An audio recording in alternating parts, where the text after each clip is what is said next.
Es común que mucha gente se pregunte para qué sirve la oposición y el contrapeso. Más aún en momentos como el que vive hoy México, cuando el presidente goza de gran popularidad. En ambientes como este, muchos personajes, comenzando por el presidente, piensan que la oposición y el contrapeso es solo ganas de atravesarse en el camino del que está haciendo las cosas. Oponerse es estorbar, obstaculizar. Pero no, la oposición y el contrapeso son uno de los grandes signos de madurez política de la democracia. Mientras más garantías tenga la oposición y el contrapeso, mayores posibilidades de acertar tiene el sistema. Porque en lugar de un criterio solitario se puede sopesar varias posiciones antes de llegar a una conclusión más elaborada. Y antes de continuar, quiero enfatizar que cuando menciono oposición y contrapeso por separado, es porque lo son.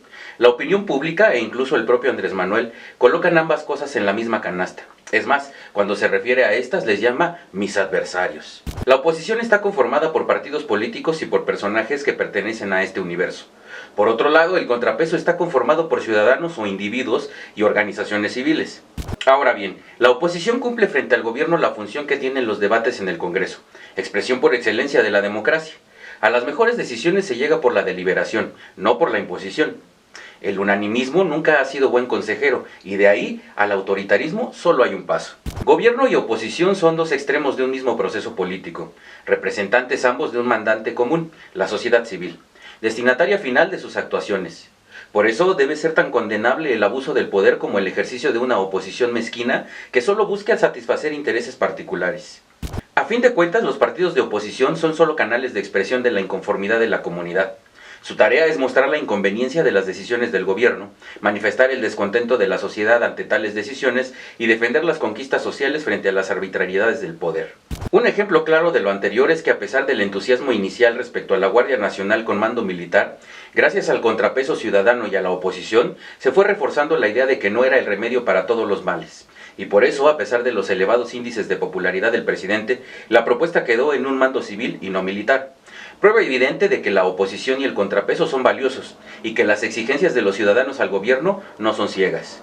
La oposición y el contrapeso no cumpliría con su deber si no dijera oportunamente estas cosas, y un régimen que se precie de ser democrático y plural tiene que ofrecerle las mayores garantías para que siga cumpliendo esa función. La oposición y el contrapeso son útiles porque canalizan la opinión pública y al mismo tiempo forman opinión. Hoy, México se enfrenta a un problema muy grande. Nos quedamos sin López Obrador. Sí, como lo oyen, no existe actualmente un personaje, ni organización, ni partido que llene el vacío de oposición o contrapeso. Ese era su papel, y lo hacía muy bien. He de confesar que hoy lo extraño, pues necesitamos a un Andrés Manuel para López Obrador. El papel de presidente evidentemente le queda muy grande. Hace unos días el presidente se refirió a un grupo de actores políticos de oposición y ciudadanos en contrapeso, quienes estamos, porque me incluyo, en desacuerdo con la forma de gobernar y tomar decisiones para el país, como ternuritas, claramente burlándose y minimizando la iniciativa. Es como para decirles ternuritas. Después, como ya es su costumbre, salió con que no dijo lo que dijo o que se malinterpretó y que fue una expresión solo de cariñito. Entonces decirles ternurita no es ningún problema, cariñito.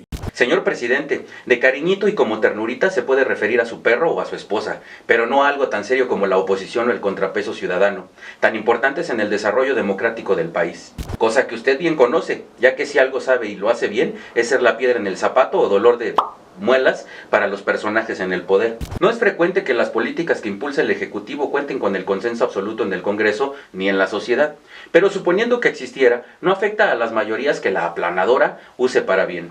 Los problemas aparecen cuando esa mayoría se usa para fines que solo interesan al poder público en detrimento de la sociedad. Para eso está la oposición, incluso en congresos con mayoría absoluta, donde la minoría eleva su voz para ejercer su papel de oposición y contrapeso. Al menos durante los próximos 3 años el Ejecutivo será fuerte y esa misma fortaleza lo obliga a dar resultados día con día. Pero si los resultados no llegaran, ¿de dónde provendrá la voz de la oposición? ¿De qué partidos, organizaciones o individuos surgirán las voces de la ciudadanía inconforme? En el PRI suelen ser mucho más pragmáticos y cínicos, terminarán plegándose a lo que instruyan sus superiores. Ahí es donde existe el dinero, tan necesario para aceitar la máquina que vive y sobrevive de la corrupción. En el PAN unos quieren construir la unidad, otros muestran su ambición por el control. A fin de cuentas sucederá lo mismo que en el PRI, las reglas del sistema político mexicano son las mismas. A falta de oposición partidista, el único contrapeso posible radica en la sociedad. Ella dispone de más autoridad, intenciones más honestas y más conocimiento de causa. A falta de una oposición partidista que sirva como equilibrio al poder, tocará a la sociedad civil organizada apoyar lo que deba apoyarse y oponerse a lo que se deba oponer. Nada de unanimidades, tal cosa no existe en una democracia.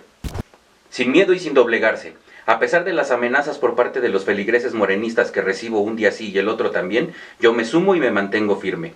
Así que, nada de ternuritas, yo sí quiero contrapesos.